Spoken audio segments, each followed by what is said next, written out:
ayaan si sharaf iyo maamuus leh idinku soo gudbinayaa fariin xambaarsan salaam gacmo-tooyo mahadcelin kuwan iyo hambalyo ogaadin aad ku rumaysteen halganka lagu yidhaahdo badbaadinta iyo horumarka dalka Soomaaliya.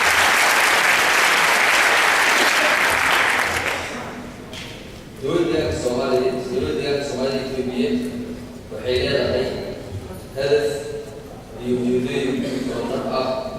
sidii kor loogu qaadi lahaa loona taageeri lahaa dhaqanka magaciisa iyo af Soomaaliga wixii ka lumay xilli dhow iyo xilli dheer. haddaba maadaama deegaanka Soomaalida Itoobiya uu ka mid yahay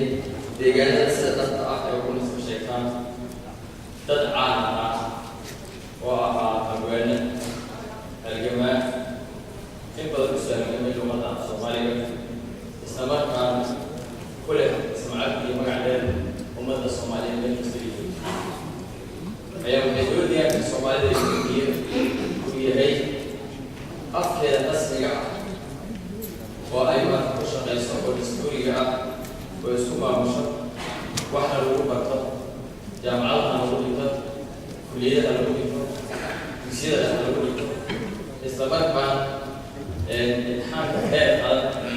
ee qowmiyadda dalka Itoobiya ay ka mid tahay luqadda af Soomaaliga imtixaanaadka lagu soo galay jaamacadaha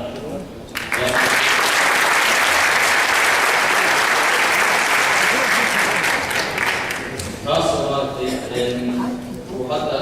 luqadda af Soomaaliga waxay leedahay dowladda Soomaaliya Itoobiya waxay ka qabatay biladeejiyay luqadaha heer caalami ee maaragtay lagu qaatay qaranka ee Itoobiya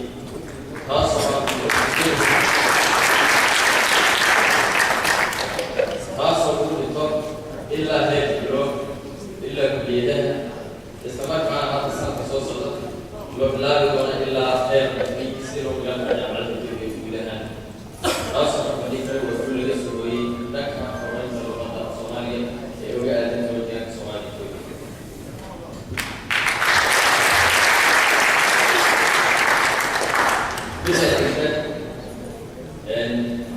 dowladda Soomaalida waxay dadaal badan u gashay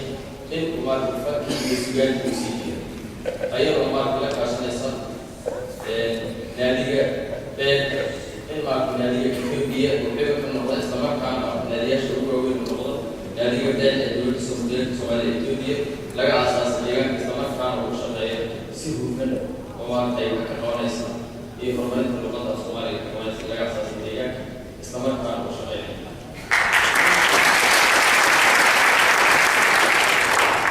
sidoo kale sida loo soo yahay wargaahinta waxay qayb ka qaadataa adkaynta dhaqanka iyo gaarsiinta in la dhexalsiiya jiilka cusub ee soo koraya dhaqankooda wanaagsan taasoo qayb ka qaadan karaan sida abwaanada kooxaha dhaqanka oo ayaga soo bandhiga dhaqamada kala gedisan ee maaragtay Soomaalida isla markaana qaasatan deegaanka ka kooban yahay ayaa waxay dowladda Soomaaliya Itoobiya aasaastay kooxa kala gedisan oo dhaqanka ah